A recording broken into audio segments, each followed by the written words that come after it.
Creeping Compromise, Chapter 6, Television Trap. Reference has already been made to the insidious intrusion of the innocent-looking television cabinet into the home. Because there are occasional programs which meet the Bible test of truth, purity, etc., it is easy to succumb to the argument that the set will be used as an educational tool for the family. Solemn resolutions are usually made concerning the high quality of program that will be approved for viewing. But let's be honest and truthful. For how long do those restrictive regulations continue to govern the television set? Policing becomes almost impossible because of the borderline nature of many programs. Uncertainty over where to draw a line, whether a few words of profanity disqualify an hour-long documentary, and other equally perplexing decisions soon become too tedious to tolerate. The door is opened wider and wider, and the discriminative senses accommodate to the increasing flow of below-standard pictures and scenes. It is easy to justify a little more loose language because of the scattered use of expletives by popular network news reporters. Many of the advertising commercials are also laced with innuendos which belittle the Christian moral standards. It is becoming more difficult to believe that even the most careful selective viewing will not also produce a spiritual desensitivity. Snatches and phrases of gutter talk creep into some of the most highly touted educational shows. Many argue that we must learn to live with this kind of language because it surrounds us all the time. It is true that we often overhear the vulgarities of the world around us, but should we deliberately expose ourselves to that which we could avoid? The truth is that most of us face severe struggles in turning away from the enticing scenes of evil that we cannot avoid while walking down the street. There is enough temptation to occupy all of our time and effort without bringing a deliberate source of temptation right into the living room. What many fail to understand is that there can be sin in a look. If someone had come up behind Mother Eve in the garden and asked her what she was doing in front of the forbidden tree, she probably would have answered, "I'm just looking." But those looks of Eve led into all the multiplied sorrows and eventual deaths of billions of human beings over 6 tragic millenniums. King David awoke from an afternoon nap and quite by chance saw his neighbor's beautiful wife taking a bath on her Mediterranean roof garden. It is more than likely if someone had asked David what he was doing, he would have answered, "Just looking."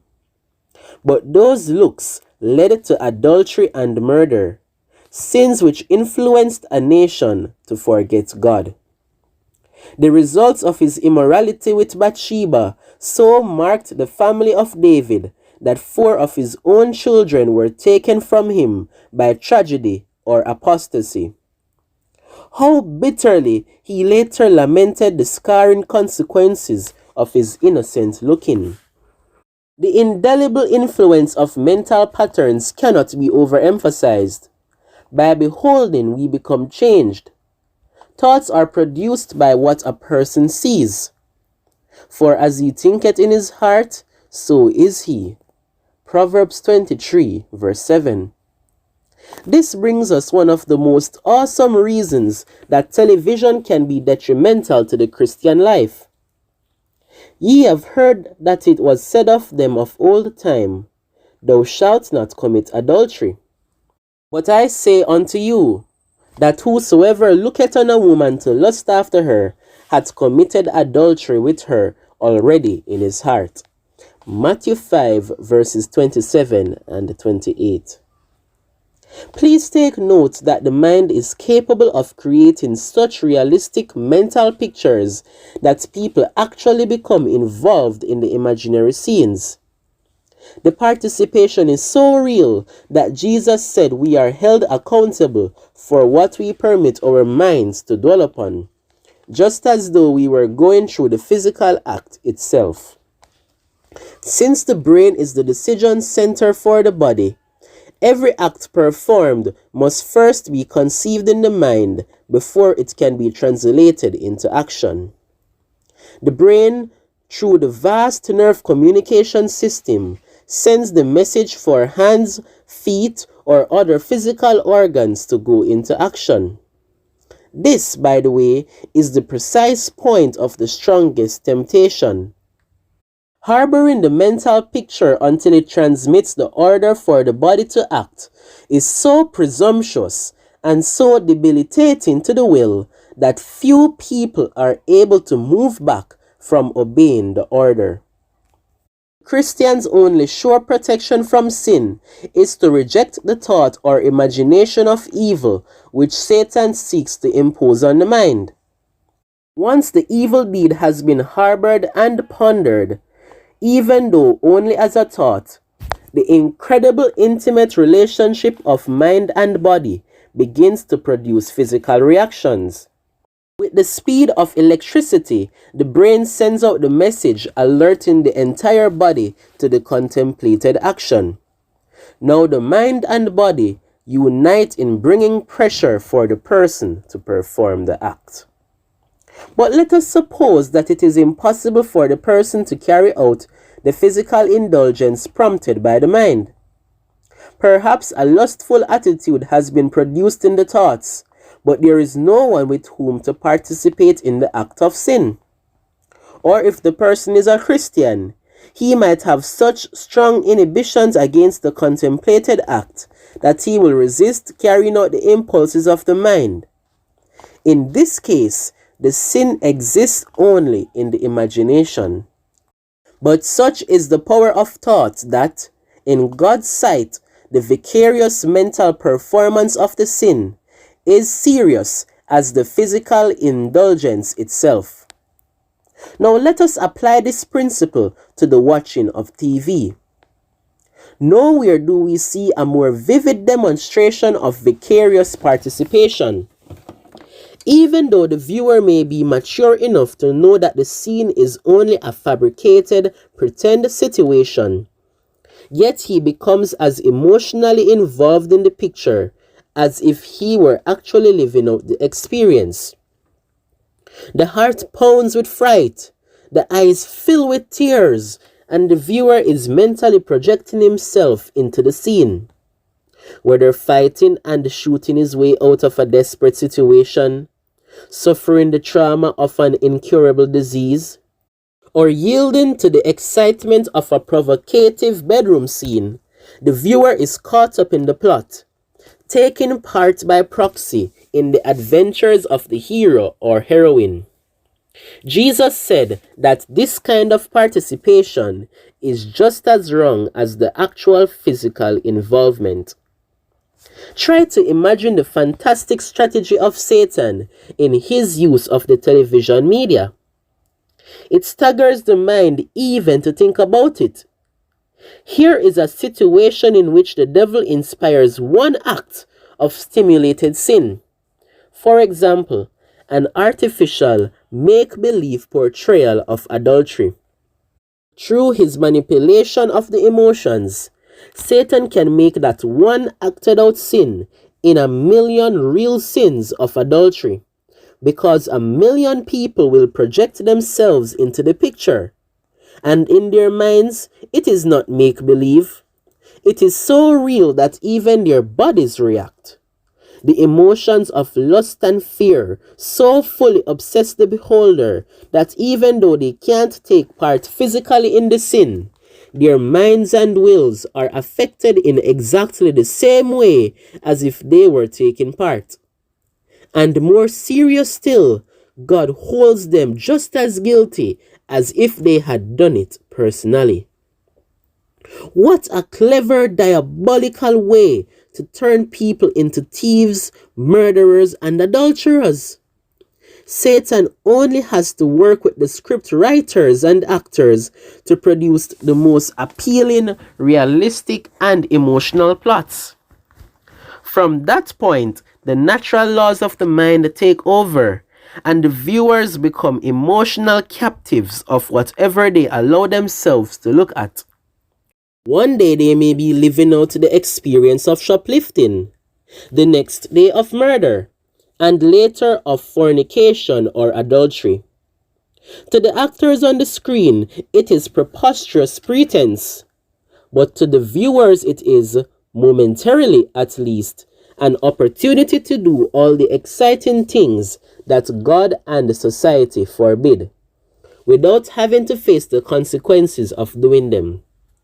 But do we have to face the consequences? Not physically, perhaps, but the moral responsibility for those vicarious deeds every person will have to face in the judgment.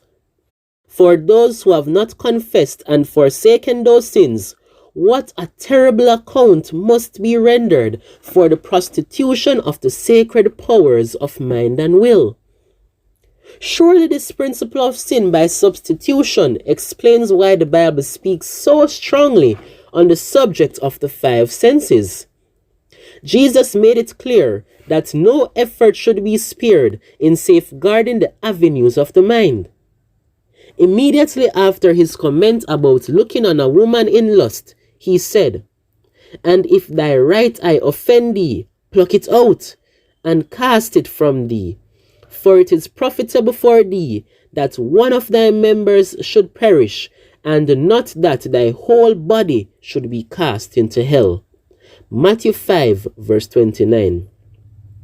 This text has often been misconstrued. Jesus was not talking about the physical eye. A person could lose one eye and still be evil and perverse. He was talking about the things on which the eye focuses.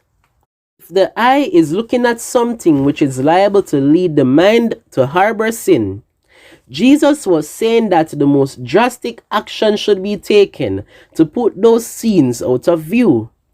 In other words, don't continue to look at something which is spiritually offensive and provocative. Doing so could lead into sin and cause the person to be cast into hell. What a dramatic example of the dangers of just looking at wrong pictures. Translated into a modern setting, Christ was saying that if we have a television set in the home which we cannot control, it is better to cast it out of the house onto the junk pile than to be led into sin by its influence. Better to lead a so-called one-eyed existence without television than to lose our soul by defiling sinful thoughts created by television. The command of Christ was to pluck it out, to turn away from what the eye is looking at. The choice is ours to make. The only way to be pure-minded is to look at, listen to, and speak only the things that are pure. Paul said, "Finally, brethren, whatsoever things are true, whatsoever things are honest, whatsoever things are just, whatsoever things are pure, whatsoever things are lovely, whatsoever things are of good report, if there be any virtue, and if there be any praise, think on these things." Philippians 4, verse 8. The secret of being pure, honest, and virtuous is to think that way, and the way we think is determined by what we see, hear, and speak. David said, "I will set no wicked thing before mine eyes." Psalm 101, verse 3. To these spiritual factors, we could add pages of shocking statistics on the effect of TV violence upon the mind and morals, upon crime incitation, and scholastic achievement. These are well known and oft repeated. No one will ever know exactly how many blueprints for crime have been carefully detailed in a TV story, and later put into operation by an assortment of muggers, thieves, and rapists. Society today is in the grip of a growing complacency toward violence and human suffering. Constant television exposure to cruelty and inhumanity has created a climate of amazing indifference to our fellow man. People do not want to get involved. Usually they pass heedlessly by the victim of attack. Public reaction to natural calamities such as earthquakes, floods, or famine is almost ho-hum. The 6 o'clock p.m. newscast pictures of thousands dying in South Africa or Turkey make even less impression than last night's late movie scenes. The animated, bizarre portrayals which have been commercially prepared to impress have far greater response than the actual stories of suffering and death. The fine sensibilities of compassion have been blunted and almost destroyed by the continuous bombardment of the emotions by Hollywood's thrill and horror specialists. The impact of death is diminished by the constant overexposure. Even newscast picture reports of assassination and murder are viewed repeatedly on successive programs. It is almost as though the murdered person springs to life only to be killed and resurrected over and over again. The prolonged screening of Lee Harvey Oswald's murder is an example of such televiolence. Mind finally almost rejects the reality of what is being viewed.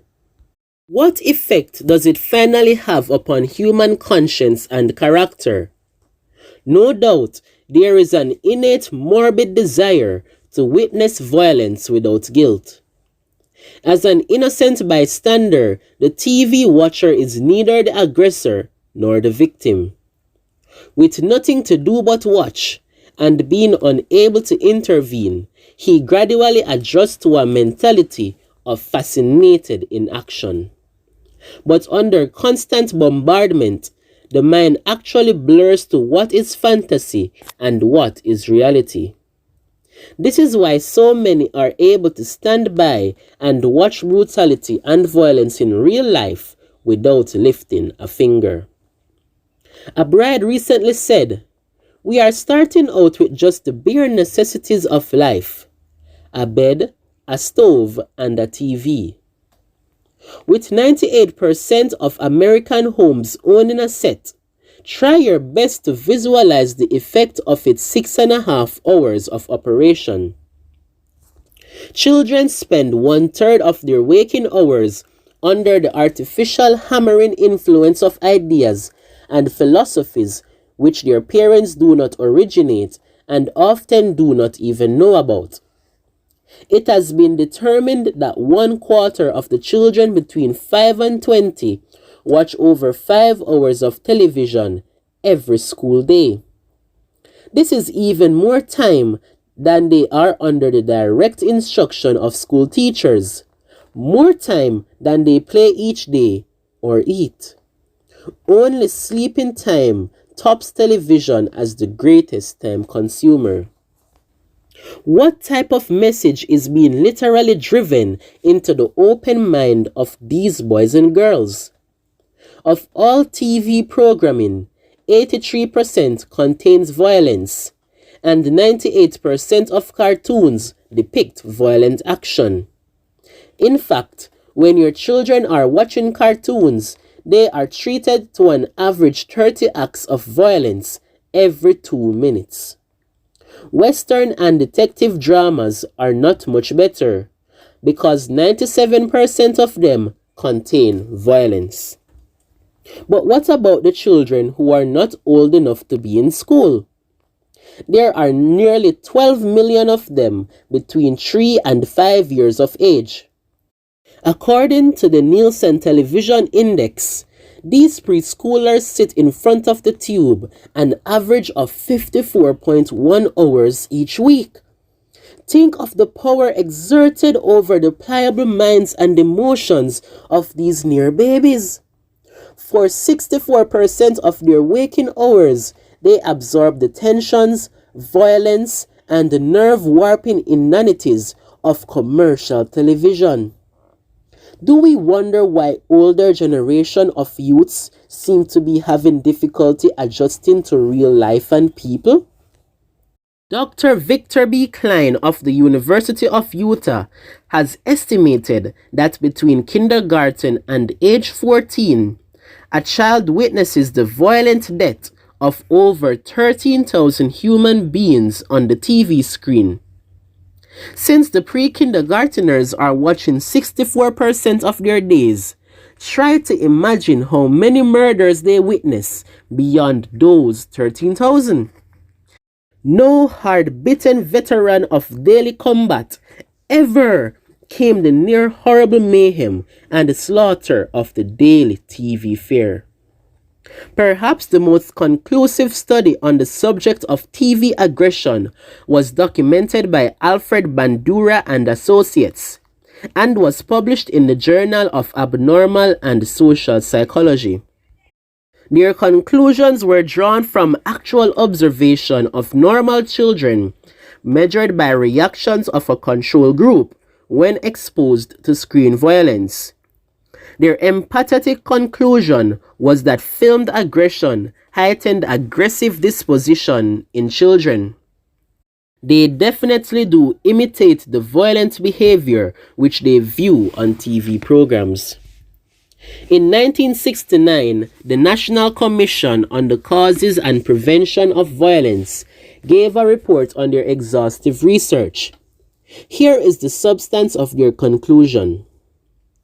The preponderance of available research evidence strongly suggests that violence in television programs can and does have adverse effects upon audiences, particularly child audiences. One of the saddest obvious results of child TV addiction is the tragic breakdown in communication with parents. For those 5 crucial hours each day, there is absolutely no interaction with anyone. Dr. D.M. Azimi, chairman of the Department of Sociology and Anthropology at the University of Pennsylvania in Indiana, Pennsylvania, believes that children can hallucinate on shows filled with violence, sex, and aggression. Interrupt someone watching TV and notice the deep trance he is in. He'll get annoyed with you for breaking into his drug-like reverie. But if you ask what was just said on the program, he won't be able to tell you. Parents become TV pushers to their children. Most kids at a very early age would like to have a warm, close relationship with their parents. But the parents tell them, "Go watch TV, I'm busy." Soon the habit takes hold of them and they begin to sit glassy-eyed in a stupor, hooked by TV. And once they get the habit, it's as hard to take away from them as drugs would be. If parents do not protect their own children from the incessant emotional assault of television, who will do it? The industry is not concerned about anybody's children. They are intent on one thing: consumption. It takes no expert to see that their primary appeal is to human vanity, lust, and greed. Market psychologists gear their commercials to the wide-eyed innocents who have no defense. Spectacular, hypocritical claims are soon disproved, however, and the phoniness is revealed.